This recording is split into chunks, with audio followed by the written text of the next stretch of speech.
পরদিন তারা বাসায় ফিরে আমায় ফোন না দেওয়ায় আমি দুপুরে ফোন দেই ঠিকঠাক বাসায় পৌঁছেছে কিনা সেটা বোঝার জন্য। ফোন দেওয়ার পর রীতিমতো আমি শকড হয়ে যাই। কথা বলছি, আমি আমার বউ আমাকে বলছে, তুই আমাকে ব্যবহার করেছিস, তুই আমাকে আর কোনোদিন ফোন দিবি না। আমি ভাবছি, এটা কে যে আমায় ছাড়া কিছু বুঝতো না, সে এগুলি কিভাবে বলতে পারলো, ভাবতে পারলো? ফোনের ওই পার থেকে আবার কথা আসলো।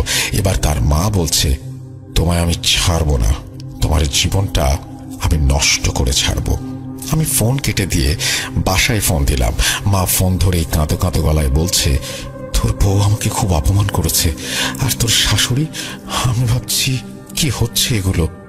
এর মধ্যে মা বলল তারা সোজা জানিয়ে দিয়েছে তারা আর এই বউকে বাসায় আসতে দেবে না। এগুলো শুনে আমার মাথা কাজ করছিল না। রাগে আমি আর কোনো কথা বলি না। এরপরে তারা আমাদেরকে যা পাঠাবে না মেয়েটিকে, সেটা আমরা বুঝতে পারি এবং আমি ফোন রেখে শুয়ে পড়ি। এগুলো নিয়ে তখন আমি তেমন কিছু ভাবিনি। তখন আমার মনে হয়নি যে তারা আমার সাথে খারাপ কিছু করবে। ঠিক সেই সময় কেউ যেন দরজায় টোকা দিল।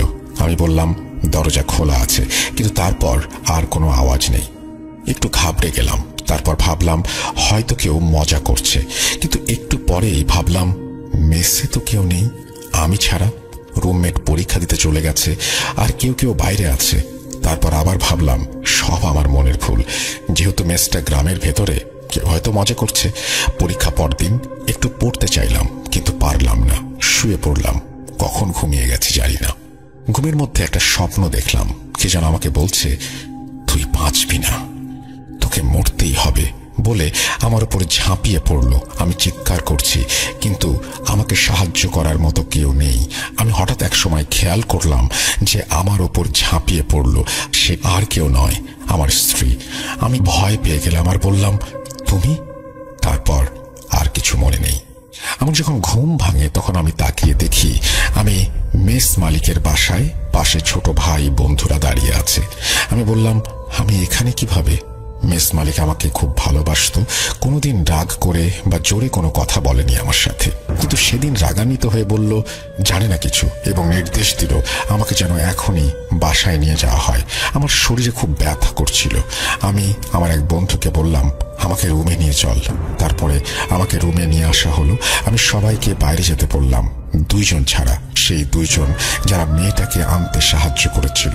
তারা যেভাবে বলেছিল সেভাবেই বলছি। আমার বন্ধু বলছে, তোর বাসায় যে সমস্যা হয়েছে, তোর বউকে নিয়ে গেছে আন্টি, আমাদের দুজনকে ফোন করে সেটা বলেছে।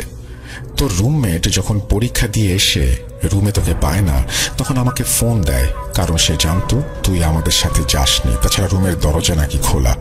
আমরা মেসে আসার পরে সবাইকে বলি তোর বাসার সমস্যার কথা, তখন সবাই খুব মন খারাপ করে এবং ওরাও ভাবে যে তুই হয়তো মন খারাপ করে কোথাও গেছিস। ফোন দিয়েও তোকে পাচ্ছিলাম না। সবাই মিলে তোকে দোকানের আশেপাশে এবং বাগানে এই সমস্ত জায়গায় খুঁজি। তারপর 8টা বেজে গেল। তখন একটু চিন্তিত হলাম। আমরা মেসের মালিকের কাছে গিয়ে আমরা তাকে সবকিছু খুলে বলি। আমরা সবাই বেরিয়ে পড়ি তোকে খুঁজতে। শহরের দিকে যাচ্ছিলাম। বাগান দিয়ে হঠাৎ কেউ একজন বলে উঠল, ওইখানে কেউ একজন পড়ে আছে। গিয়ে দেখি তুই। সবাই দেখি তোর চোখ একদম লাল, তোর মুখ ফ্যাকাশে। তোকে মেস মালিকের বাসায় নিয়ে যাই। এই বলে আমার বন্ধু বলল, তুই যে পথে যাচ্ছিস সেখান থেকে ফিরে আয়। আমি অবাক হয়ে বললাম, কোন পথে? তখন সে বলল, তুই যে নেশা শুরু করেছিস এটা ভাবিনি, বাদ দে এসব।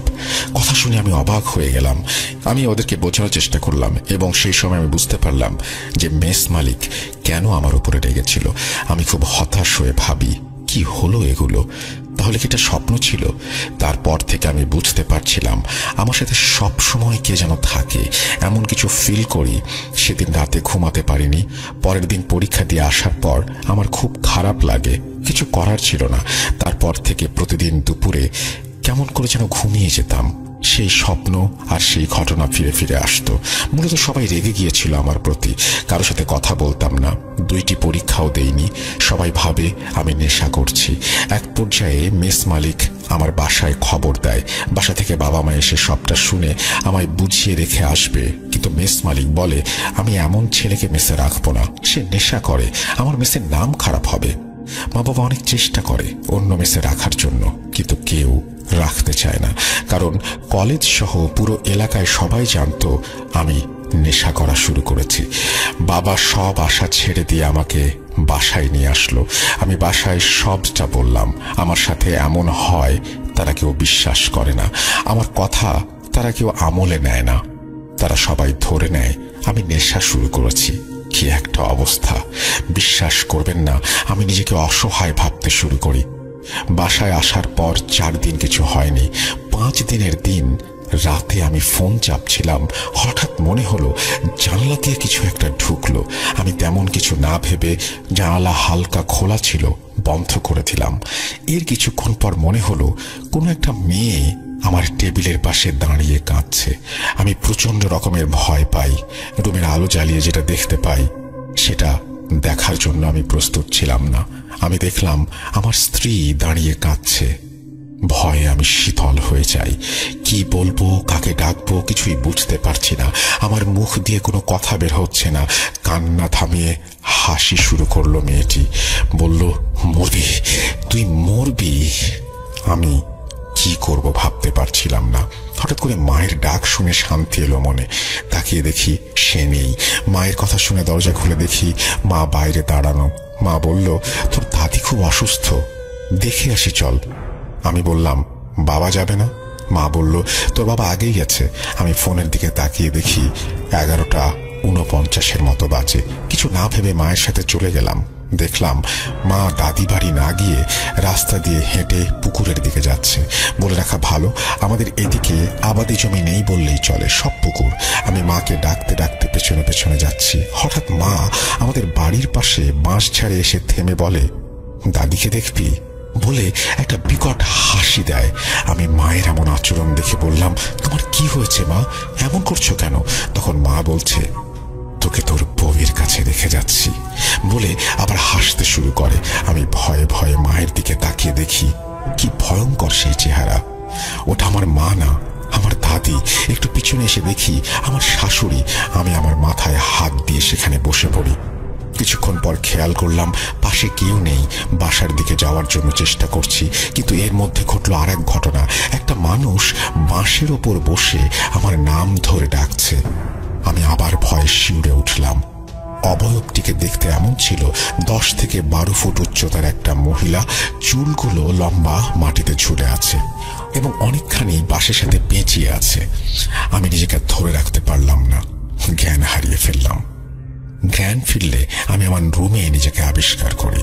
আমি সবাইকে বলি কি হয়েছিল আমার সাথে। আমার সাথে ঘটা সব ঘটনা সবাই শোনে। বলে বউয়ের জন্য আমি পাগল হয়ে গেছি, আবল তাবল কথা বলছি। কিন্তু মা তো মা, আমার কথাটা সে বিশ্বাস করে। বাবাকে বলে, বাবা অনেক রেগে যায় আর গালাগালি করে। মা বাবাকে বলে, শোনো, ওর কথা বিশ্বাস করো, না করে কি করবে? গেটে তালা চাবি লাগিয়ে তোমার কাছেই রাখো, তাহলে ও ইচ্ছে হলে যে বাইরে যাবে তার আর উপায় থাকবে না। আর 2 দিন পর জ্ঞান ফিরল। বাবা সেটাও কেন যেন বিশ্বাস করতে চাইছিল না। সেদিন থেকে আমার খুব জ্বর আসে। 1 সপ্তাহ পার হলেও জ্বর ভালো হয় না। আমি কিছু খেতে পারতাম না, বমি হয়ে যেত। তখন আমার ওজন অনেক কমে যায়, আমি একদম রোগা হয়ে যাই। আমার ওজন ছিল 68 কেজি, সেই ওজন 53 কেজি হয়ে যায়। শরীরে হাড় ছাড়া কিছু ছিল না। মা এগুলো দেখে সহ্য করতে না পেরে আমার এক চাচা কবিরাজ ছিল, তার কাছে নিয়ে যায় চিকিৎসার জন্য। তিনি আমাকে দেখে বলেন, আগে নিয়ে আসেননি কেন? একদম শেষ হয়ে গেছে। আমাকে 2 দিন সময় দিন, কি হয়েছে জানাবো। আমরা বাসায় চলে আসি।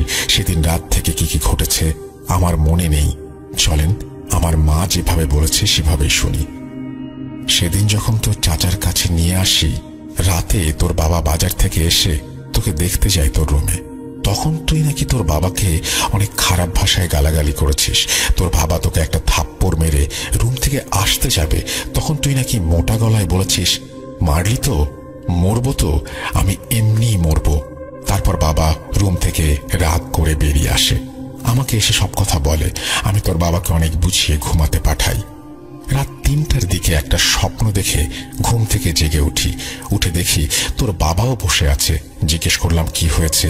তোর বাবা বলল, স্বপ্ন দেখলাম, কি যেন বলছে তোর বড় ছেলেকে নিয়ে যাব, কেমন করে বাঁচাস দেখব।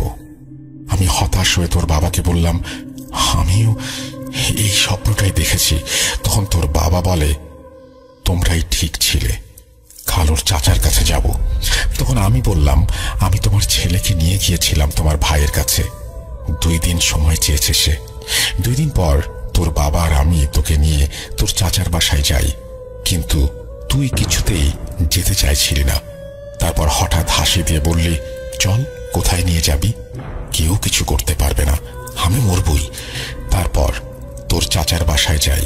তোর চাচা যেটা বলে সেটা শোনার জন্য আমরা মোটেও প্রস্তুত ছিলাম না। তোর চাচা বলে, তোকে নাকি কালো জাদু করা হয়েছে, কিন্তু কে করেছে, কিভাবে করেছে সেটা সে বলতে পারবে না, আর সে কিছু করতেও পারবে না, কারণ সে যা জানে তা দিয়ে পেরে ওঠা সম্ভব না। তোর বাবা হতাশ হয়ে বলে, তাহলে কি কোনো উপায় নেই? তখন তোর চাচা বলল, সে একজন কবিরাজকে চেনে, তিনি অনেক বড় বড় কাজের সমাধান করেছেন। এই কথা বলার পর দেখি তুই পাশের রুম থেকে হাসছিস আর বলছিস, চল, কোথায় নিয়ে যাবি? এর মধ্যে তোর চাচার গলা চেপে ধরেছিস তুই। তোর চাচা কি যেন দিয়ে তোর মাথায় আঘাত করতেই তুই একদম থেমে গেলি। আমরা আর দেরি না করে তোকে নিয়ে সেই কবিরাজের বাসায় চলে যাই। কবিরাজ বলে, আমি এগুলো বাদ দিয়ে দিয়েছি, করি না। কিন্তু তোর চাচাকে দেখে আর তোর দাদার নাম বলার সাথে সাথে বলে, আমার বন্ধুর নাতি যখন বিপদে পড়েছে, সাহায্য তো করতেই হবে। তখন তোর চাচা সব খুলে বলে, আর বলে, তোর জিন বলেছে যে ওর সাথে কালো জাদু করা হয়েছে, কিন্তু এর বেশি আর কিছু জানতে পারেনি। তখন কবিরাজ বলল, একটু বসো তোমরা, আমি আসছি। 10-15 মিনিট পর কবিরাজ এসে বলল, তোমার ছেলে একটা মেয়েকে বিয়ে করেছে। আমি বললাম, হ্যাঁ, কিন্তু ডিভোর্সও হয়ে গেছে, আর ওরা ডিভোর্স লেটার পাঠিয়ে দিয়েছে। মা আমায় বলেছে, তোর কিছু মনে নেই, তোর ডিভোর্স পেপারের খবর তুই জানিসও না। মা আবার বলা শুরু করলো। কবিরাজ তখন বলল, হ্যাঁ, সব জানি আমি, ওর ওপর সত্যি কালো জাদু করা হয়েছে, আর এটা করা হয়েছে অনেক খারাপ ভাবে। আমি তখন বললাম, কে করেছে এই কাজ বলবেন? কবিরাজ বললেন, এখনো জানতে পারিনি, তবে জেনে যাব। ওর ওপর কালো জাদু করা হয়েছে, তাতে 2 খাসি বলি দিয়ে একটা খারাপ আর একটা শক্তিশালী জিনকে আহ্বান করা হয়েছে। ওকে মেরে ফেলার জন্য এসব করা হয়েছে, আর এতে ব্যবহার করা হয়েছে ওর মাথার চুল, শ্মশানের মাটি আর ওর ব্যবহৃত একটি জামা। এগুলো এক জায়গায় করে খাসির রক্ত দিয়ে 49টি তাবিজ পুঁতে দেওয়া হয়েছে। তোমরা ওকে নিয়ে বাসায় যাও, আমি 6 তারিখ তোমাদের বাসায় যাব। আর 2টি তাবিজ দিয়ে বলে, এগুলোর মধ্যে একটা ওর হাতে বেঁধে দাও, আর একটা দরজার সামনে রাখবে। তখন আমি বলি, ঠিক আছে, কিন্তু এই কাজ কে করেছে, আর আমার ছেলের চুল আর জামা কোথায় পেল তারা? তখন কবিরাজ বলে, সব 6 তারিখে জানতে পারবে। আমরা বাসায় চলে আসি, কিন্তু ভুল করে ফেলি একটা, সেটি হলো তাবিজ একটা হারিয়ে ফেলি, আর একটা তো কবিরাজ নিজেই তোর হাতে পরিয়ে দিয়েছিল, তাই ওটা তোর হাতেই ছিল। তোর চাচা বলে, ওর সাথে তো তাবিজ আছে, কিছু হবে না, আল্লাহ ভরসা। কবিরাজের বাসায় থাকতে তুই কোনো কথা বলিসনি। বাসায় আসার পর তোর চাচার কথা শুনে বিকট শব্দে হাসি দিয়ে গালি দিতে শুরু করলি। কিছু করতে পারবি না, যা যা, তোরা যা, আমার কোনো সমস্যা নেই। ভাবছিলাম তাবিজ দেয়া আছে, তাই কোনো সমস্যা হবে না, কিন্তু দ্বিতীয় তাবিজের কথা মনেই ছিল না।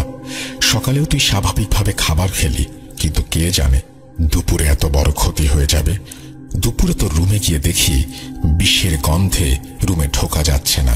তোকে বললাম, কি করছিস তুই? তুই মোটা গলায় বললি, বিষ খেয়েছি। খাবি? বলেছিলাম না, নিয়ে যাব বলে হাসতে শুরু করলি। আমি চিৎকার করায় সবাই এসে তোকে জোর করে হাসপাতালে নিয়ে যেতে চায়, কিন্তু কেউ পারছিল না।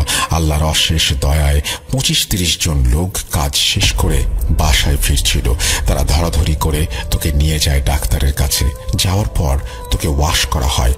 তুই একদম সুস্থ হয়ে গিয়েছিলি, একাই বাসায় চলে এসেছিলি, কিন্তু পরদিন সকাল থেকে এমন ঝাঁকুনি শুরু হয়, আবার মেডিকেলে ভর্তি করা হয় তোকে। সবাই অনেক চিন্তায় পড়ে গিয়েছিল তোকে নিয়ে। ডাক্তাররাও কেউ বলতে পারছিল না কি হয়েছে, কি করা যেতে পারে।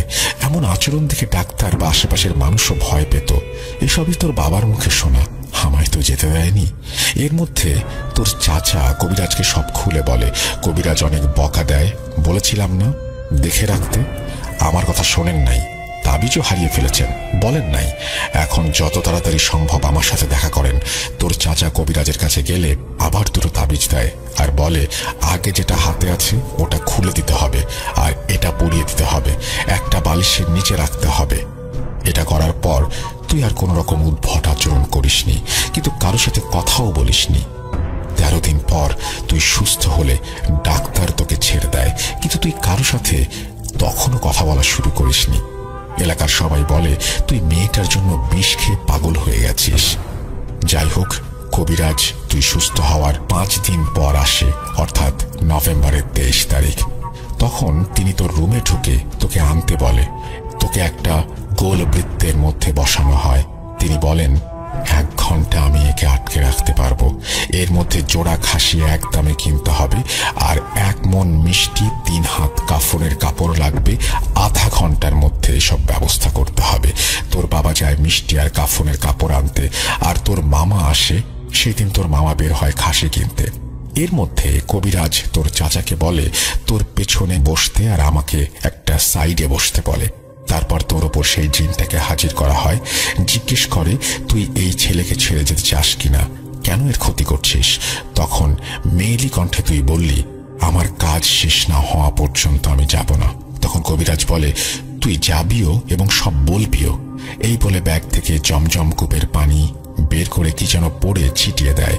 তখন তুই বললি বেশিক্ষণ আটকে রাখতে পারবি না আমাকে, আমি বের হলে কি হবে জানিস তো? তখন কবিরাজ আবার পানি ছিটিয়ে দেয়, বলে বের হতো। আমি জানি তোকে কে পাঠিয়েছে, কিন্তু আমি তোর মুখ থেকে শুনবো। কিন্তু কবিরাজ কোনোভাবেই বলাতে পারছিল না। এর মধ্যে তোর মামা আর বাবা এসে পড়ে। 40 মিনিট লেগেছিল তাদের এগুলো জোগাড় করে নিয়ে আসতে। কবিরাজ সাথে সাথে তোর চাচাকে ইশারা করে। তোর চাচা তোর বাবার কাছ থেকে কাফনের কাপড় নিয়ে কিছু অংশ কেটে তোর চোখে বেঁধে দেয় আর খাসিটা তোর সামনে রেখে দেয়। বাকি কাফনের অংশে তোর নাম আর কি যেন লেখে এবং খাসির ওপর দিয়ে দেয়। তারপর সাথে সাথে তুই একদম ছোটাছুটি শুরু করে দিস। এর মধ্যে তোর চাচা 1 কোপে কাফনে জড়ানো খাসির গলা কেটে দেয়। তুই হাসতে হাসতে টলে পড়ে যাস। কবিরাজ সাথে সাথে তোকে তুলে বৃত্তের মধ্যে বসায়, তোকে তোর রুমে রেখে আসতে বলে। তিনি বলেন আর কোনো সমস্যা হবে না, ওকে নিয়ে যান। ওই জিন এখন বৃত্তের মধ্যে, এই খাসিটির ভেতর ওকে বন্দি করা হয়েছে, কোনো সমস্যা নেই। তোকে রুমে রেখে আসার পর দেখলাম কবিরাজ বোতলের মুখ আটকে বলল জিনটিকে এখানে বন্দি করা হয়েছে, তোমরা মুক্ত, তোমাদের ছেলের সাথে আর কোনো সমস্যা হবে না। কি ভাবছেন ঘটনা এখানে শেষ? না, আর একটু বাকি আছে। মা আবার বলছে। তখন আমি কে এটা জানতে চাইলাম কবিরাজের কাছে। কবিরাজ বলেন বলবো কি করেছে এই কাজ। তার আগে রুমের আলোগুলো বন্ধ করেন। কেউ এই রুমে প্রবেশ করলে সবাই সালাম দেবেন। তারপর 5 মিনিট পর তাকে জিজ্ঞেস করবেন কে এই কাজ করেছে। কবিরাজ কি যেন সব পড়লেন আর আলো বন্ধ করতে বললেন। আলো বন্ধ করার কিছু সময় পর সাদা জুব্বা পরা একজন লোক রুমে প্রবেশ করলো। আমরা সবাই তাকে সালাম দিলাম। তিনি মিষ্টি ভাষায় সালামের উত্তর দিলেন। তারপর 5 মিনিট পর তোর বাবা জিজ্ঞেস করলো আমার ছেলের সাথে এমন কাজ কে করেছে।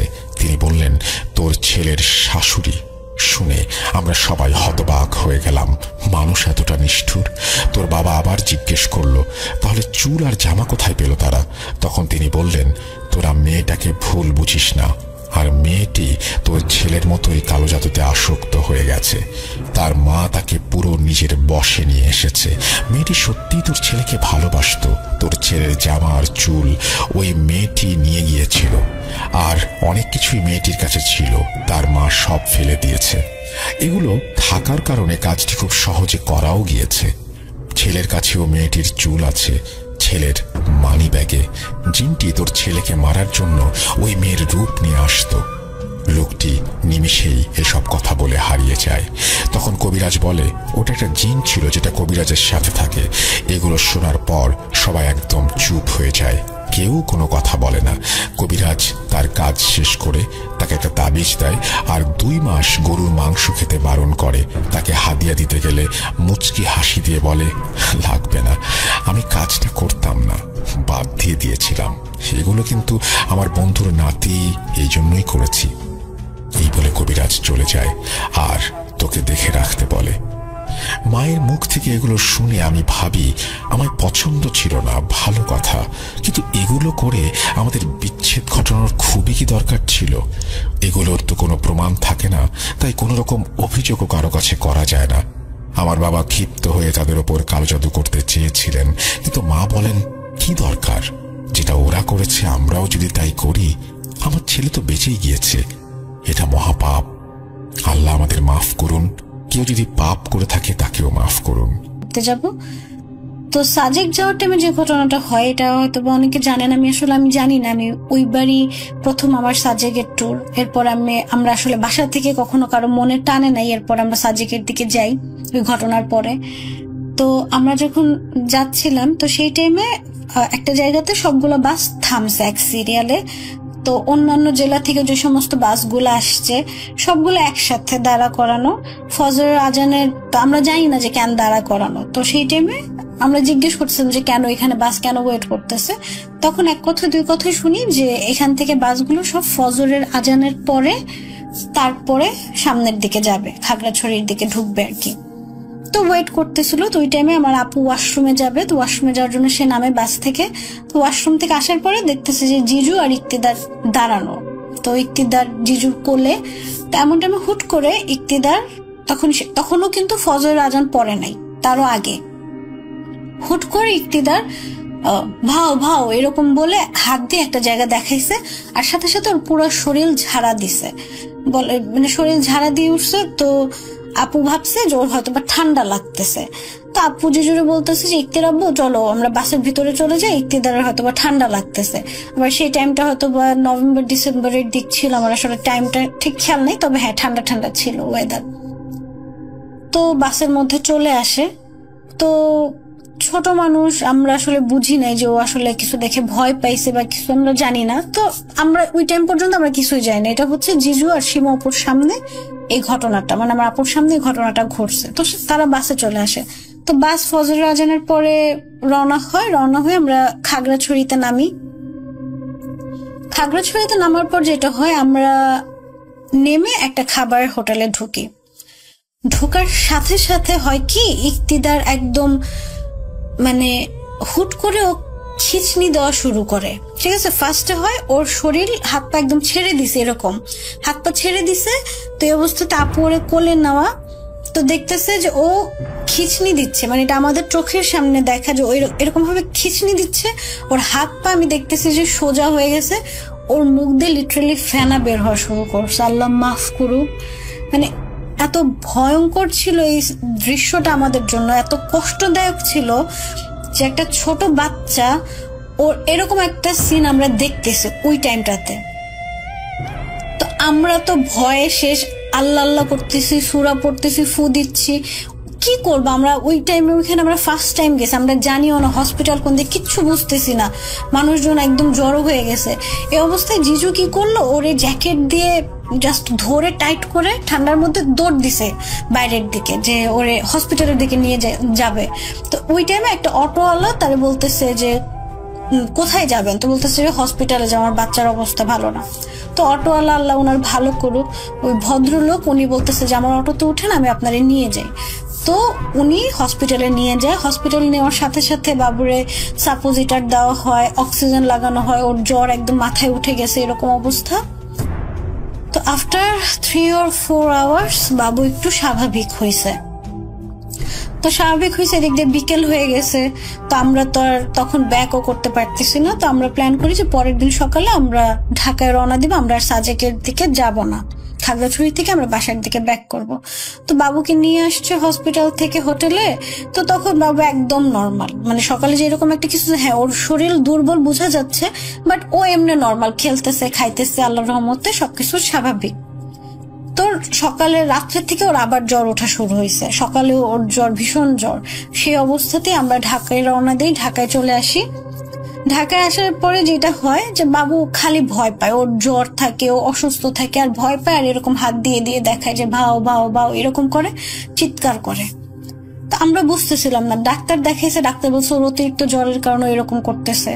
তো এটা আসলে সায়েন্টিফিক ব্যাখ্যায় ডাক্তার বলছে যে ও জ্বর মাথায় উঠে গেছিল, এর জন্য এরকম খিঁচনি হয়েছে, বা ওইদিকে অক্সিজেন লেভেল কম, বাচ্চার সমস্যা হয়েছে, এটা সায়েন্টিফিক ব্যাখ্যা।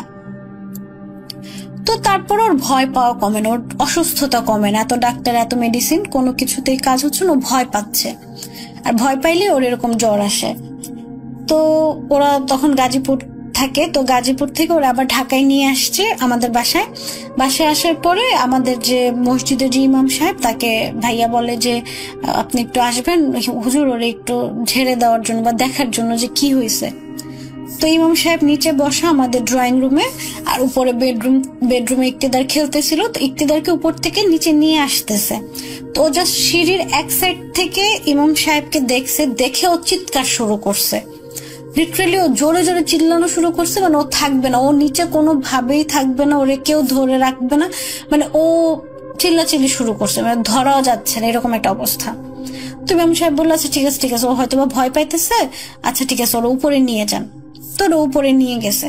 তো যাওয়ার পরে ইমাম সাহেব যেটা বললো যে ও কোনো কিছু দেখে ভয় পাইছে, ও তো ছোট মানুষ, কথা তো বলতে পারেনি স্পষ্টভাবে বা ক্লিয়ার না যে ও বলবে যে কি দেখছে, বা খারাপ কিছু দেখছে ভালো কিছু সেটা তো বলতে পারতেছে না, বাট যেটাই দেখছে ও হয়তো বা খারাপ কোনো কিছু দেখছে, যেটা দেখে ও ভয় পাইছে, আর ভয় পাওয়ার কারণে ও এরকম করতেছে, আর এরকম ও হয়তো কিছু দেখে যেটা ওরা দেখা দেয়, আর ও এরকম ভাও বলে।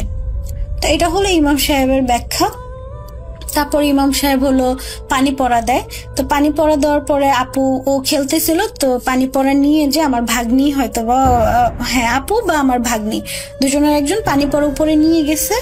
যাওয়ার পর ও খেলতেছিল, উল্টা দিকে ফিরে আর কি ও খেলতেছিল, পিছন থেকে জাস্ট ওর গায়ে পানি পড়াটা ছিটা দেওয়া হয়, আর ও চিৎকার করে ওঠে, এমন ভাবে চিৎকার, রাগ করতেছে, মানে খুব বিরক্ত হয়েছে, এরকম একটা ওর অ্যাটিটিউড ছিল ওই টাইমটায়। তো এরপরে আল্লাহর রহমতে ওদের বাসায় গাজীপুরে ইমাম সাহেবের যাওয়ার কথা ছিল বাসা বন্ধ করার জন্য। তো সেই টাইমে রাস্তার কাজটা যারা অনেক আগের ঘটনা যেহেতু, তো টাইমেরও একটা বিষয় ছিল, যাওয়া হয় না। তো তবে এইখান থেকে নাকি কিভাবে বাসা বন্ধ করা যায়, তো ওইভাবে ইমাম সাহেব বাসাটা বন্ধ করে দিছে। তো আর পানি পড়া দেয়, আল্লাহর রহমতে দেখা গেছে এরপর থেকে বাবুর যে ভয় পাওয়ার যে বিষয়টা সেই জিনিসটা রিকভার হয়েছে, আল্লাহর রহমতে সুস্থ ছিল, মানে রিকভার করছে আর কি। এখন আমি জানি না এটা ভয়ের ঘটনা বা ভয়ঙ্কর কোনো কিছু বা কি, তবে যেটা আমরা যতটুকু শুনছি বা যতটুকু দেখছি সেই প্রেক্ষিতে বললাম, কারণ ও যদি কোনো কিছু নাই দেখতো বা ওর সাথে যদি কোনো কিছু নাই হইতো, ও হয়তো বা এরকম ভাবে হাত দিয়ে দিয়ে দেখায় কোনো কিছু বলতো না যে ও মানে ওখানে কিছু একটা আছে। ও যায় এবং দাদার শেখানো কাজগুলো করে। কিছুক্ষণ পর সে দেখতে পায় বৃত্তের চারপাশে অনেক পিঁপড়া ঘোরাঘুরি করছে এবং এক পর্যায়ে তারা চলে যায়। ফজরের আজান হলে মোতালেব বাড়ি ফিরে আসে। দাদা সকালে এসে বলে, নাতি রাতে কি দেখলা? মোতালেব বলে, অসংখ্য পিঁপড়া এবং মাজুল। দাদা বলে, ভয় পেয়েছ? মোতালেব বলে, না, পিঁপড়া দেখি কেউ ভয় পায়? দ্বিতীয় দিন দাদা মোতালেবকে আবার ডেকে পাঠায় এবং বলে, আজকে যাবে বাগিচা বাড়ি আর জঙ্গলে। তো মোতালেব আগের দিনের মতোই সেখানে যায় এবং কাজগুলো করে, এবং সে কিছুক্ষণ পর দেখতে পায় তার চারপাশে অসংখ্য সাপ। পিঁপড়াগুলোর মতোই সাপগুলো বৃত্তের চারপাশে ঘোরাফেরা করছে এবং তারা চলে যায়। ফজরের আজান হলে মোতালেব বাড়ি ফিরে আসে। তৃতীয় দিন দাদা মোতালেবকে পুনরায় বসতে বলেন। মোতালেব সেদিন যায় এবং অনেক ভাল্লুক ওই দিন তার বৃত্তের চারপাশে ঘোরাঘুরি করে। চতুর্থ দিন দাদা মোতালেবকে বলে, আজকে যেতে হবে মুগবেলাই কবরের পাশের ভিটায়। মোতালেব সেখানে যায় এবং বসে থাকে আর দেখতে পায় বড় বড় হাতি। হাতিগুলো ঘোরাঘুরি করে একটা সময় চলে যায়। পঞ্চম দিন দাদা মোতালেবকে বলে, আজকে যেতে হবে বসির তালুকদারের জঙ্গলে। মোতালেব সেখানে বসে। একটা সময় সে শুনতে পায় কিছু একটা তার দিকে আসছে। সে চোখ মেলে দেখতে পায় বড় বড় আকৃতির ঘোড়া তার দিকে দৌড়ে আসছে। ঘোড়াগুলো তার কাছে আসে এবং চারপাশে ঘোরাঘুরি করে। ষষ্ঠ দিন দাদা তাকে বলে, আজকে যেতে হবে কালীবাড়ি। আগের দিনের মতোই সে বৃত্ত এঁকে তার ভেতরে জায়নামাজ বিছিয়ে তসবিহ হাতে বসে থাকে এবং সে দেখতে পায় এটা প্রতিদিনের চেয়ে একটু ভিন্ন। চারপাশে মাটি ভেঙে যাচ্ছে এবং নদী হয়ে যাচ্ছে, আর একবার ভাঙলেই সে নদীতে পড়ে যাবে। তখনই ফজরের আজান দেয়। সে বাসায় চলে আসে। দাদা সকালে আসে এবং বলে, আজকে কি হলো? মোতালেব বলে, আজকে আমার চারপাশে মাটি ভেঙে নদী হয়ে গিয়েছিল, আর একবার ভাঙলেই আমি নদীতে পড়ে যেতাম। দাদা বলে, ভয় করেছে? মোতালেব বলে, ভয় করেনি, তবে ভয় না করার মতো না। দাদা বলে, আর কিছু না, কালকে কিন্তু জিনের সর্দার আসবে এবং তোমাকে দেখা দিতে পারে, তুমি চোখ সরাবে না, দেখবে সে কি করে। তো সে এবার 7ম দিন ফকির বাড়ি জঙ্গলে যায় এবং রাত 1টার দিকে বৃত্ত এঁকে জায়নামাজ বিছিয়ে তসবিহ হাতে বসে থাকে। একসময় সে দেখতে পায় 4 বেহারার একটা পালকি তার দিকে এগিয়ে আসছে এবং তার সামনে এসে পালকিটা থেমে যায়। পালকির ভেতর থেকে কর্কশ কণ্ঠে ধমক দিয়ে কেউ একজন বলে, এই বেটা, প্রতিদিন ডাকছিস কেন? মোতালেব বলে, আমি উস্তাদি শেখার জন্য আপনাকে ডেকেছি। পালকির ভেতর থেকে বলে, ওস্তাদি শিখবি? মোতালেব বলে, জি। কিছুক্ষণ চুপ থেকে সে একটা ধমক দেয়, পুরো জঙ্গল কেঁপে ওঠে। মোতালেব চমকে ওঠে। পালকির ভেতর থেকে রাগী কণ্ঠে বলে, আমার ধমকি সহ্য করতে পারছিস না, আবার ওস্তাদি শিখতে চাস? এটা বলে সজোরে একটা থাপ্পড় দেয় মোতালেবের বাম গালে। বাম গালের চাপা ডান গালের সাথে এসে যেন লেগে যায়। মোতালেব জ্ঞান হারায়। সকালে দাদা আসে এবং মোতালেবের বাবাকে বলে, মোতালেব কই? মোতালেবের বাবা বলে, মোতালেব তো এখনো আসেনি। দাদা বলে, তাহলে ওকে নিয়ে আসতে ফকির বাড়ির জঙ্গলে যেতে হবে। পরে কয়েকজন মিলে সেখানে গিয়ে দেখে মোতালেব অচেতন অবস্থায় পড়ে আছে। তাকে বাড়িতে নিয়ে আসা হয়। জ্ঞান আসলে তাকে জিজ্ঞেস করা হয় কি হয়েছিল। মোতালেব ধীরে ধীরে বলতে শুরু করে রাতে কি হয়েছিল। সব শুনে দাদা বলে, আমার আর কিছু করার নেই, তোমার ছেলে আর 7 দিন বাঁচবে। এবং দাদার কথা মতো মোতালেব 7 দিন পরে মারা যায়। দাদা নাতি হারানোর বেদনায় 1600 জিনের সর্দারকে গ্রামের ভেতরে যাওয়ার রাস্তার পাশে গাব গাছে বন্দি করে। গ্রামের লোকজনকে বলে, শনিবার এবং মঙ্গলবার সাবধানে চলাচল করবে, এখানে 1600 জিনের সর্দার আছে। গ্রামের লোকজন বিশ্বাস করে না। এর মাঝ থেকে একজন বলে ওঠে, এখানে যদি সত্যি 1600 জিনের সর্দার থাকে তাহলে আমাদের দেখাতে হবে, তবেই আমরা বিশ্বাস করব। দাদা বলে, অমাবস্যা পূর্ণিমা রাতে দেখবা। তারপর অমাবস্যা পূর্ণিমা রাতে গ্রামবাসীকে নিয়ে গাব গাছের কাছে যায় এবং বলে, 1600 জিনের সর্দার দেখা দাও, গ্রামের লোকজন তোমাকে দেখতে চায়। তারপর গ্রামের লোকজন দেখতে পেল যে গাব গাছে 1 পা এবং পাশের তেঁতুল গাছে 1 পা দিয়ে বিশাল দেহের একজন মাথায় পাগড়ি পরে লাঠি হাতে দাঁড়িয়ে আছে এবং এর মাঝে আমার নানার দাদাও ছিলেন। ঘুমাই যাওয়ার পরে হঠাৎ করে আমি স্বপ্ন দেখছি যে আমার মামাতো বোনের সঙ্গে আমি খেলা করছি মাটির হাড়ি পাতিল দিয়ে। তো খেলা করার এক পর্যায়ে আমার মামাতো বোন নিজে খেলতে খেলতে আমার দিকে ঘুরে গেল, ঘুরে কেমন একটা হাসি দিল। তো রাসেল ভাই, আমি কিন্তু আগের কোনো স্বপ্ন মনে রাখতে পারিনি, তবে এই স্বপ্নটা আরো বেশ কয়েকটা স্বপ্ন আমি এখন পর্যন্ত মনে রেখেছি। তো আমি দেখছি যে আমার মামাতো বোন আমার দিকে ঘুরে হাসলো, হাসতে হাসতে তার 3টা আঙুল, এই বৃদ্ধা আঙুল, কনিষ্ঠ আঙুল এবং মাঝখানের যে আঙুল, এই 3টা আঙুল দিয়ে আমার কপালের মধ্যে জোরে চেপে ধরেছে। তো জোরে চেপে ধরার কারণে আমার কপালের মধ্যে যন্ত্রণা শুরু হয়েছে। তো এই যন্ত্রণা হইতে হইতে সাথে সাথে আমার ঘুমও ভেঙে গেছে। তো ঘুম ভাঙার পরেও আমি দেখছি যে কেউ নাই, মানে কাউকে আমি দেখতে পাচ্ছি না, কিন্তু কারোর হাতের স্পর্শ আমি অনুভব করছি যে কেউ আঙুল দিয়ে 3টা আঙুল দিয়ে আমার কপালের মধ্যে জোরে চাপ দিয়ে ধরে আছে, কিন্তু কাউকে আমি দেখতে পারছি না। আর ওই মুহূর্তে আমি নড়াচড়াও করতে পারছি না, কোনো মুখ দিয়ে আওয়াজও বের করতে পারছি না। শুধু চোখ দিয়ে দেখতে পারছি যে আমার আম্মু আমার থেকে একটু দূরে শুয়ে আছে। তো এমন অবস্থায় থাকতে থাকতে থাকতে থাকতে আমার মাথা খুবই যন্ত্রণা করতে করতে শুধু চোখ দিয়ে পানি বের হচ্ছে, আর কিছুই করতে পারছি না। এমন অবস্থায় থাকতে থাকতে হঠাৎ করে এক সময় জিনিসটা আমাকে ছেড়ে দেয়, আর আমি সাথে সাথে জোরে চিল্লাই কেঁদে উঠি। সাথে সাথে আম্মু এসে আমাকে আবার বুকের মধ্যে নিয়ে ঘুম পাড়াইয়ে দেয়। তো ওই দিন চলে যায়।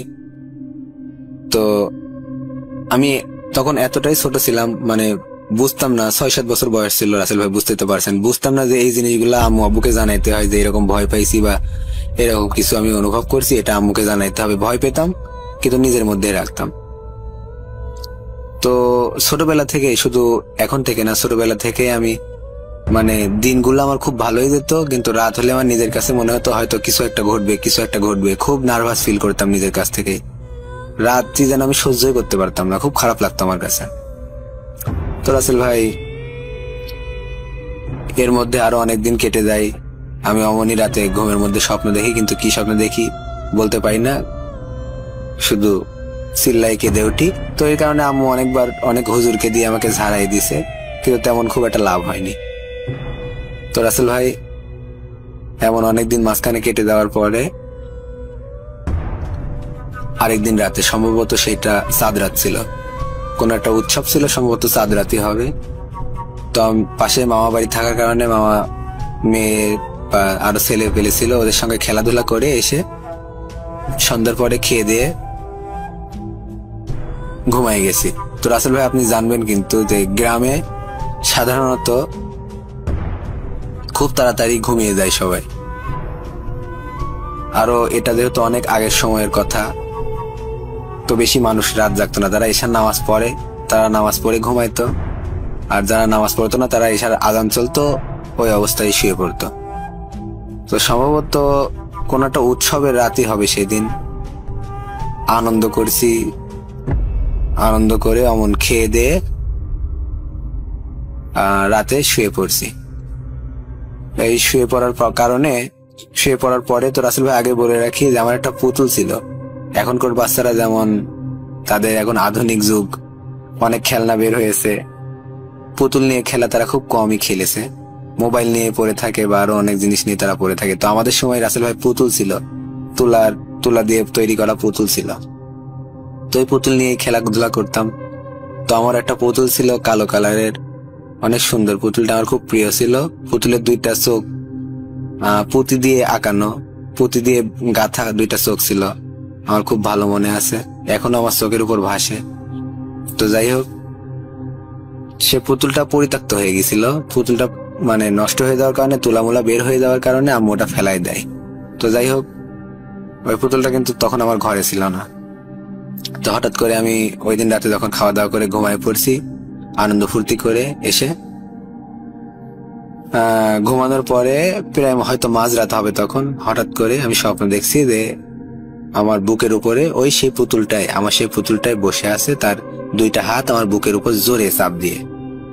তো ঘুমের মধ্যে আমার খুব অসহ্য ফিল করতে করতে করতে করতে বুকে যন্ত্রণা এবং সাথে সাথে আমার নিঃশ্বাস বন্ধ হয়ে যাওয়ার উপদ্রব, এরকম একটা অবস্থা, নিঃশ্বাস নিতে পারছি না। তো স্বপ্নের মধ্যে এমন করতে করতে আমার সাথে সাথে স্বপ্ন ভেঙে যায় রাসেল ভাই। স্বপ্ন ভেঙে যাওয়ার পরও কিন্তু আমি দেখছি ওই পুতুলটা আমার বুকের উপর বসে আছে। আমি তখন স্পষ্ট, মানে আমি স্বপ্নের মধ্যে না, স্বপ্ন ভেঙে গেছে অলরেডি। আমি দেখতে পাচ্ছি আমার আম্মু আমার পাশে শুয়ে আছে, কিন্তু সেই দিনের মতো, গত দিনের মতো আমি কোনো চিল্লাপাল্লা করতে পারছি না, কোনো আওয়াজ করতে পারছি না, নাড়াচাড়াও করতে পারছি না নিজে কোনো শরীরের অঙ্গ। দেখছি আম্মু ওই কোনায় শুয়ে আছে, আর ওই জিনিসটা আমার বুকের উপর ওইভাবে চেপে ধরে আছে। তো রাসেল ভাই, আরেকটা জিনিস, যেদিন আম্মু আমাকে বুকের মধ্যে নিয়ে ঘুমাইতো সেদিন কিন্তু আমি কোনো স্বপ্নও দেখতাম না বা এই ধরনের কোনো কিছু আমার সাথে কোনোদিনও হয়নি। কিন্তু যেদিন একটু দূরে আমার থেকে শুয়ে ঘুমাইতো, খুব বেশি দূরে তো না, একই খাটে আমরা শুইতাম আম্মু আর আমি, ছোট ছিলাম আমি, হয়তো মাঝে 1 হাতের ডিস্টেন্স এমন হয়তো, আম্মু এমন একটু 1 হাতের ডিস্টেন্স এমনই দূরত্ব হবে শুয়ে আছে পাশে, ওই জিনিসটা আমার বুকের উপর চাপ দিয়ে বসে আছে। তো এক পর্যায়ে আমার নিঃশ্বাস বন্ধ হয়ে যাচ্ছে, এমন হইতে হইতে আমার চোখ দিয়ে পানি ঝরছে অঝরে, কিন্তু আমি কোনো আওয়াজ করতে পারছি না। আমার মনে হলো যে আজকে রাতই হয়তো আমার শেষ রাত। চাউলের মিলে ধান ভাঙা। তো তখন অটো মিল ছিল না। যেই মালিকের চাউল মিলে কাজ করত সেই মালিকের দিনের বেলা আবার ধানের জমিতে কাজ করত। ওই মালিকের আর এমদাদুল চাচার বাড়ি লাগালাগি গ্রাম হওয়ায় দিনের বেলায় কাজ করত। তো এরকম কাজ করেই তার সংসার চলছিল। রাতের বেলা যেভাবে কাজ করত সেটা হলো, চাউল মিলে 2-3 দিনে 300 মণ ধান শুকাতো, আর সেটা এক রাতেই চাল বের করতে হতো। তবে 300 মণ ধান ভাঙতে 1 রাত লাগতো না, যদি ঠিক মতো কারেন্ট থাকে। আবার কোনো সমস্যার কারণে 200 মণ ধান চাতালে শুকাতে দেওয়া হয়। এই 200 মণ ধান ভাঙার জন্য সন্ধ্যাবেলা গেলে 2টা-3টার মধ্যেই হয়ে যেত। যে রাতের ঘটনা, সে রাতটা ছিল শীতকাল। কোনো কারণে সেদিন 200 মণ ধান ভাঙার কথা ছিল। তো সেদিন তিনি সন্ধ্যার সময় ধান ভাঙতে শুরু করলেন। ঠিক মতো কারেন্ট থাকার ফলে 2টা-2:30টার মধ্যেই ধান ভাঙা শেষ হয়ে গেল। তিনি ঠিক করলেন যে সকালবেলা পর্যন্ত দেরি না করে এখনই বাড়ির পথে রওনা দেবেন, কারণ যে মালিকের চাউল মিলে ধান ভাঙত সেই মালিকের ধানের জমিতে পানি দিতে হবে। আর ভোরবেলা মেশিন স্টার্ট করলে বিকেল হতে হতে পানির সেচ হয়ে যাবে। এতে করে ঘুমানোর সময়টা একটু পাবেন তিনি। যেই কথা সেই কাজ, রওনা দিলেন বাড়ির উদ্দেশ্যে। বলে রাখা ভালো যে তিনি অনেক সাহসী। এই ধরেন ভূত, জিন এই সব কিছুতেই তিনি ভয় পেতেন না। মিল থেকে বাড়িতে আসার জন্য 2টা রাস্তা ছিল। একটা ছিল পাকা সড়ক, আর একটা ধানের ক্ষেতের মধ্য দিয়ে। যদি পাকা সড়ক দিয়ে আসেন তাহলে বাড়ি আসতে সময় লাগবে 1.5 ঘন্টা, আর ধান ক্ষেত দিয়ে আসলে সময় লাগবে 1 ঘন্টা। ভোরবেলা মেশিন স্টার্ট করতে হবে বলে তিনি শর্টকাট রাস্তা ধরলেন। চারিদিকে কুয়াশা পড়েছে। ধান ক্ষেতের মোটা আল পথ ধরে হাঁটছেন তিনি। বিশাল ধান ক্ষেত, সেই মাঠের মাঝে একটা পুকুর আছে, আর পুকুর পাড়ে একটা গাছ আছে যেখানে হিন্দু সম্প্রদায়ের মানুষ পূজা করে। ওইটার কাছাকাছি আসতে শুনতে পেলেন দূর থেকে একটা ঝনঝন করে আওয়াজ আসছে। আর চারিদিক থেকে কুয়াশা পড়েছে বলে আগুনের গোলা ওপর থেকে পড়ছে সেটা বোঝা যাচ্ছে। কে জানি লম্বা প্রায় 10-12 ফিটের মতো হবে একজন মানুষ আসছে। ওইটা মানুষ হবে কিনা জানি না, তবে মানুষ যে আসছে বা মানুষের মতো কিছু একটা সেটা বোঝা যাচ্ছে। মাথার অংশ থেকে আগুন বের হচ্ছে।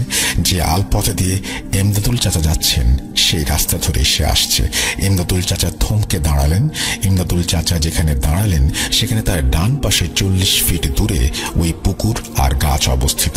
তিনি যে আলপথে দাঁড়িয়ে আছেন সেই আলপথের সামনে 30 ফিট দূরে আর একটা আলপথ ডান পাশে গেছে, যা পুকুর আর ওই গাছের দিকে গেছে। তিনি ওই অল্প 30 ফিট দূরেই দাঁড়িয়ে পড়েছেন।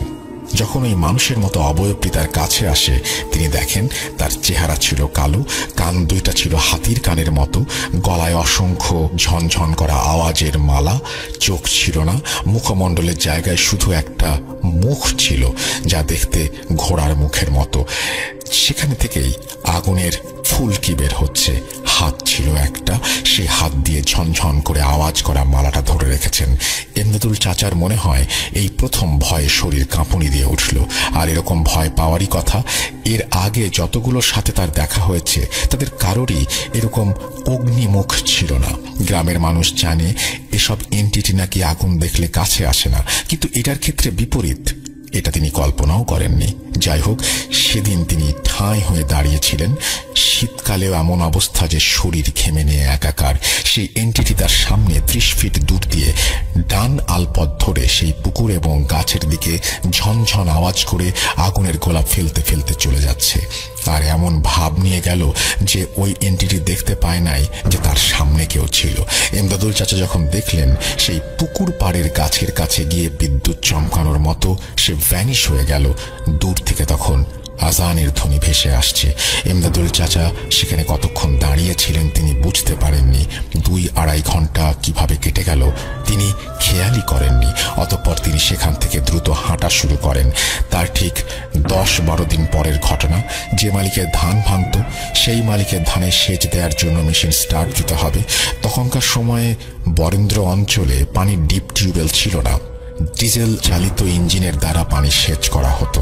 দিনের বেলায় নিজের বাড়ির কিছু কাজ থাকায় তিনি সিদ্ধান্ত নিলেন যে দিনের বেলা সেচ না দিয়ে রাতের বেলা সেচ দিবেন।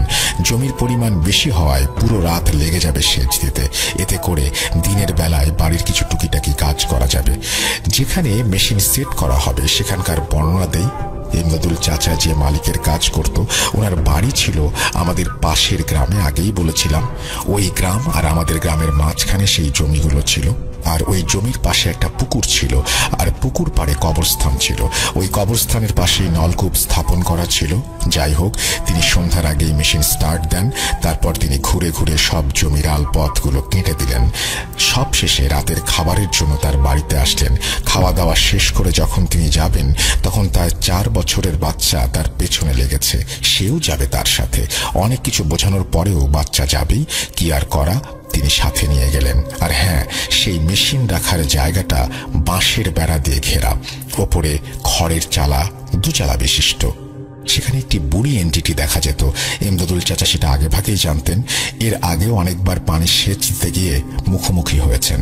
তবে ওই বুড়ি শুধু মজার ছলে ভয় দেখানোর চেষ্টা করত। বুড়িটি দেখতে ছিল খুবই জীর্ণ শীর্ণ, কঙ্কাল প্রকৃতির, ধপধপে সাদা। ইমদাদুল চাচা তার ছেলেকে সেই মেশিন ঘরে নিয়ে গেলেন। কিছুক্ষণ বসে থাকার পর ছেলে ঘুমিয়ে পড়ল। ছেলেকে সেই মেশিন ঘরে শুইয়ে রেখে ধানের খেতে গেলেন, জমিতে পানি ঠিক মতো দেয়া হচ্ছে কিনা দেখতে। জমির সব আলপথ ঘুরে ঘুরে দেখছেন। ঠিক তখনই তার কানে মেশিন ফেল করার আওয়াজ আসলো।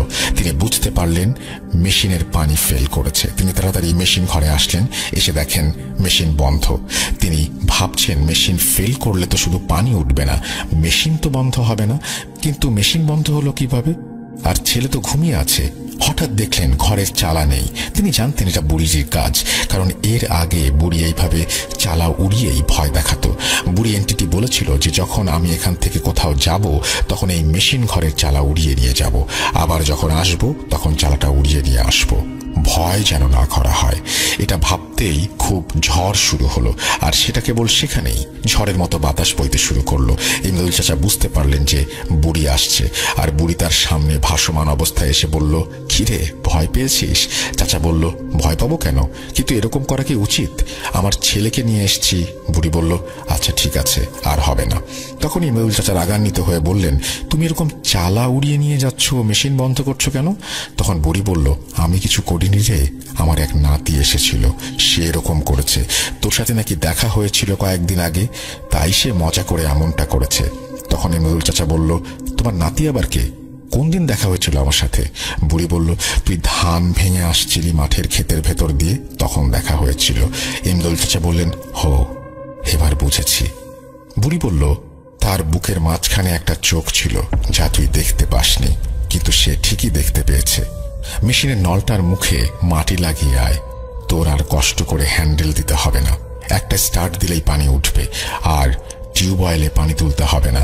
আপনারা জানেন কিনা জানি না, সেই মেশিনগুলোতে পানি তুলতে হলে নলকূপের মুখে একটা ছোট টিউবওয়েল লাগানো থাকে, আর সেখানে পানি তোলার পরেই মেশিন স্টার্ট দিলে তারপর পানি ওঠে। অতঃপর ইমদাদুল চাচা মেশিনের নলের মুখে মাটি লাগালেন।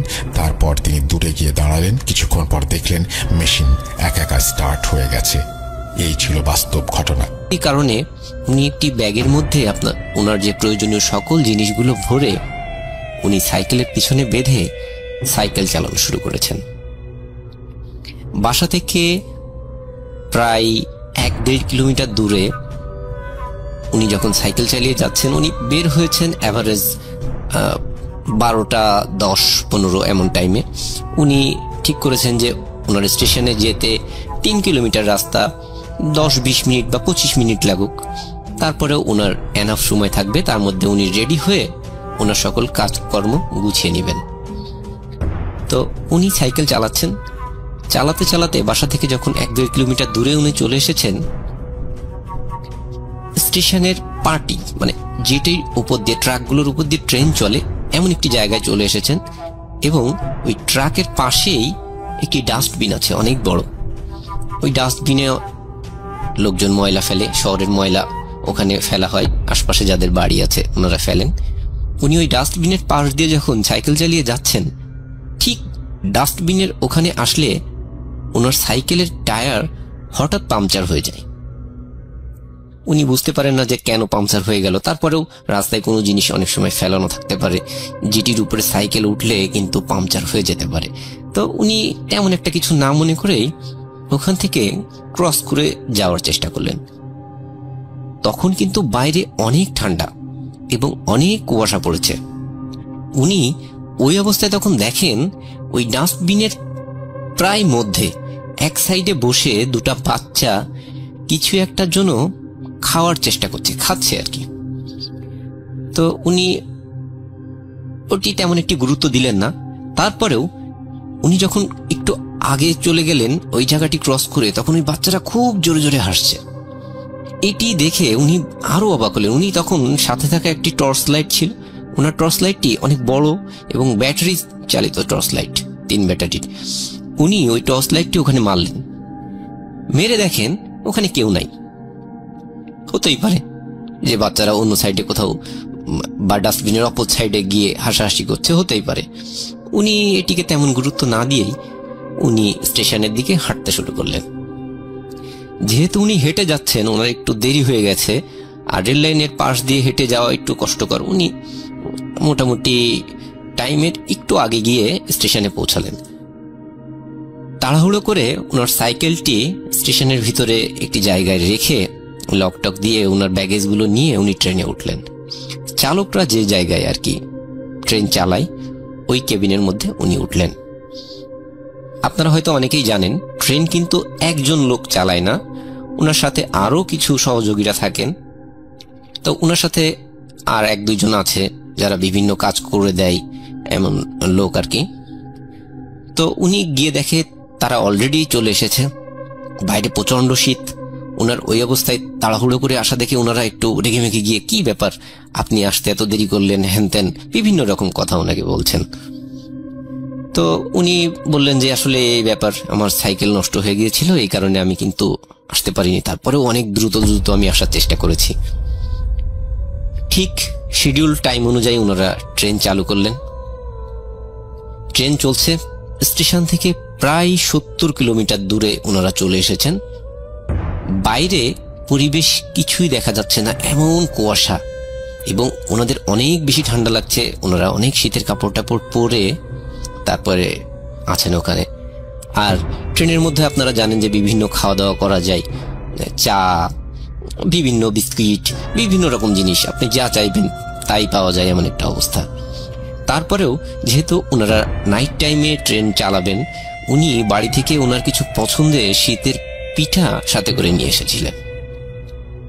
ওনারা সবাই মিলে ওই খাবারগুলো খাচ্ছে, চাটা খাচ্ছে, গল্প করছে। 70 কিলোমিটার চলে আসার পরে উনি হঠাৎ লক্ষ্য করেন একটি বাচ্চা ট্রেনের সাথেই দৌড়াচ্ছে। উনি হঠাৎ এটি দেখে মারাত্মক অবাক হয়ে যান যে আসলে ট্রেন তো অনেক স্পিডে চলছে, এই স্পিডে বাচ্চাটি কিভাবে ছুটছে, এবং বাচ্চাটির বয়স অ্যাভারেজ 4 থেকে 5 বছর এমন, সেটি একটি বাচ্চা মেয়ে। এটি উনি খুবই অবাক হয়ে যান দেখে। এরপরে উনি আবার একটু যদি ভালো করে দেখতে যান, দেখেন না, ওখানে তো কেউ নাই। উনি এই কথাটি কিন্তু ওই যে সাথে আর কয়েকজন ছিল ওনাদের সাথে প্রথম পর্যায়ে শেয়ার করেন না। উনি আবার সামনের দিকে দেখতে থাকেন, আবার ওনারা গল্প করতে থাকেন, নিজেদের কাজে আবার ব্যস্ত হয়ে যান। আবারও কিছু সময় পরে উনি দেখেন যে কিছু বাচ্চা ছুটে এসে ট্রেনের ট্রাকগুলোর পরে লাফিয়ে পড়ছে। এইবার কিন্তু উনি মারাত্মক আকারে ভয়কে পেয়ে যান যে বাচ্চারা কোথা থেকে আসছে এবং ট্রেনের ট্রাকের উপরে ঝাঁপ দিয়ে পড়ছে, তাহলে তারা মারা যাবে। উনি তখন ওনার সাথে থাকা যে লাইটটি ছিল ওই লাইটটি নিয়ে ট্রেনের দরজা দিয়ে ঝুলে লাইট মেরে দেখার চেষ্টা করেন। এই চেষ্টা করতে গিয়ে হঠাৎ কিছুতে উনি মারাত্মক আকারে হাতে বাড়ি খান, এবং বাড়ি খেয়ে উনি অনেক বেশি আঘাতপ্রাপ্ত হন। সাথে সাথে উনি ভয়ও পান, কারণ উনি লাইট মেরে দেখেন ওখানে কেউ নাই। উনি সাথে সাথে ভিতরে চলে আসেন, এবং ওনার সাথে থাকা যে লোক আর যারা ছিলেন ওনারা বলেন, কি ভাই, আপনার কি আজকে মাথাটা খারাপ হয়ে গেছে? কি আপনি কি দেখছেন? ট্রেনের এই নিচে টিচে এইভাবে ঝুলে ঝুলে লাইট মারছেন, এই যে হাতে আঘাত পেলেন, কি অবস্থা কি আপনার? উনি তখন বলেন যে আমি এই এই জিনিসগুলো দেখেছি। তখন ওনার সাথে যারা ছিলেন ওনারা খুব হাসি তামাশা শুরু করেন এবং বলেন যে আপনার তো আসলে মাথার সমস্যা হয়ে গেছে, আপনি পাগলের ডাক্তার দেখান। বাচ্চারা ট্রেনের সাথে দৌড়াবে, আবার ট্রেনের ভিতরে এসে লাফ দিয়ে পড়বে, তাও এত রাত্রে। এখন রাত কয়টা বাজে আপনি দেখেছেন ঘড়িতে? এত রাত্রে কোথায় পাবেন বাচ্চা? আপনার মাথার সমস্যা। উনি মনে করলেন হ্যাঁ আসলে হতেও পারে, ওনার কোনো ক্ষেত্রে কোনো প্রবলেম হচ্ছে হয়তো। উনি একপাশে একটা জায়গায় যেয়ে বসে থাকলেন, এবং ওনার সাথে আর যারা ছিলেন ওনারা কিন্তু ওনার কাজগুলো সবাই মিলে ভাগ বাটোয়ারা করে করতে থাকলেন। প্রায় 1-1.5 ঘন্টা পরে অনেকের ঝিমঝিম অবস্থা, অনেকে ঘুমিয়ে পড়েছেন, কিন্তু ওনার কোনোভাবে টেনশনে ঘুম আসছে না। উনি সামনের দিকে তাকিয়ে বসে আছেন, হঠাৎ লক্ষ্য করেন সামনে একটি বাচ্চা ছুটে আসছে এবং তার হাতে একটি লাল ফ্ল্যাগ। সে প্রচন্ড জোরে, মানে ট্রেন তো সামনের দিকে প্রচন্ড জোরে যাচ্ছে, আর সেই বাচ্চাও ততটা স্পিডে ট্রেনের সাথে অ্যাক্সিডেন্ট করার জন্য ছুটে আসছে। মনে হচ্ছে যে বাচ্চাটি লাল সাইন দেখিয়ে ট্রেনকে থামাতে চাচ্ছে, আবার পাশাপাশি সে ট্রেনের চাকা নিচেও পড়তে চাইছে, এমন একটা মনোভাব। এবং ট্রেনের সামনে যে আলোটি আছে, ওই আলোটিতে ওই বাচ্চাটির মুখ কোনোভাবে বোঝা যাচ্ছে না, শরীরটি কোনোভাবে বোঝা যাচ্ছে, কারণ বাইরে অনেক কুয়াশা। উনি কি করবেন না করবেন ওনার মাথায় কাজ করছে না। ওনার সাথে যারা ছিল ওনাদের উনি কিল ঘুষি মারছেন যে ওঠেন ওঠেন ওঠেন, দ্রুত ওঠেন, দেখেন কি হয়ে যাচ্ছে। কিন্তু ওনাদের ঘুম কোনোভাবেই ভাঙছে না। উনি কি করবেন না করবেন কিছুই বুঝতে পারছেন না। উনি খুব জোরে ট্রেনের হর্ন চেপে দেন এবং ব্রেক করেন, যার ফলে ওনার সাথে আরো যে কয়জন ছিল ওনারা খুব লাফ দিয়ে ঠেলে ওঠে। কি করছেন ভাই, এই বলতে বলতে তারা লাফ দিয়ে ঠেলে ওঠেন এবং ওনাকে গালাগাল করতে থাকেন। কি ব্যাপার, আপনি ফাঁকা রাস্তায় হর্ন দিচ্ছেন এবং ব্রেক চাপলেন কেন? আপনারা জানেন ট্রেন ব্রেক করলে বেশ কিছুটা দূরে গিয়ে ট্রেন থামে। তো উনি আসলে মাথায় কোনো কিছুতে কাজ করছিল না। ট্রেন যখন থেমেছে উনি সাথে সাথে ট্রেন থেকে নেমে ছুটে পিছের দিকে চলে আসেন এবং উনি দেখার চেষ্টা করেন যে আসলে কি হয়েছে, ওখানে কেউ আসলে ক্ষতিগ্রস্ত হয়েছে কিনা। ওনার এই পাগলামি আচরণ দেখে ওনার সাথে আর যে কয়জন ছিল ওনারাও নেমে ওনার পাশপাত যান যে আসলে উনি একটু আগে আঘাতপ্রাপ্ত হয়েছেন, উনি উল্টাপাল্টা করছেন, ওনার আসলে কোনো সমস্যা হচ্ছে কিনা, কোনো ক্ষেত্রে কোনো হ্যালোসিনেট হচ্ছে কিনা। ওনারা এইসব ভেবে ওনার পাশপাত ছোটেন। ওনারা পাশপাত ছুটে গিয়ে দেখেন যে উনি ট্রাকের পরে অজ্ঞান হয়ে পড়ে আছেন। এরপরে ওনারা ধরাধরি করে ওনাকে আবার ট্রেনের মধ্যে নিয়ে আসেন। পানি টানি দিলে উনি আবার সেন্সে ফিরে আসেন। আবার ট্রেন চলা শুরু হয়। এই করতে গিয়ে ট্রেনের কিন্তু শিডিউলে বেশ কিছুটা ঘাটতি হয়ে যায়, অনেকটা লেট হয়ে যায়। ওনারা এইবার ট্রেনটি কিন্তু আরো একটু জোরে চালানোর চেষ্টা করেন, কারণ ঠিক সময়তে পৌঁছানোর জন্য এই টাইম গ্যাপটি ফিল আপ করার জন্য ওরা একটু জোরে চালানোর চেষ্টা করেন। ট্রেন চলছে, চারিপাশে খোলা মাঠ, একটা বিলের পাশ দিয়ে ট্রেনটি চলছে এবং একটা পর্যায়ে গিয়ে একটা সেতু আছে, একটা সেতুর উপর দিয়ে ট্রেনটি যাবে। এমন একটি পজিশনে গিয়ে ঘটে অদ্ভুত একটি কাণ্ড। ওই ট্রেনের ড্রাইভিং এ যারা ছিলেন, মানে ওই রুমের মধ্যে যারা ছিলেন, তারা সবাই লক্ষ্য করেন বেশ অনেকগুলো বাচ্চা তারা সেতুতে ওঠার আগেই একটা প্লেসে দাঁড়িয়ে আছে এবং রাত তখন 3:30-4টার কাছাকাছি এমন একটা সময়।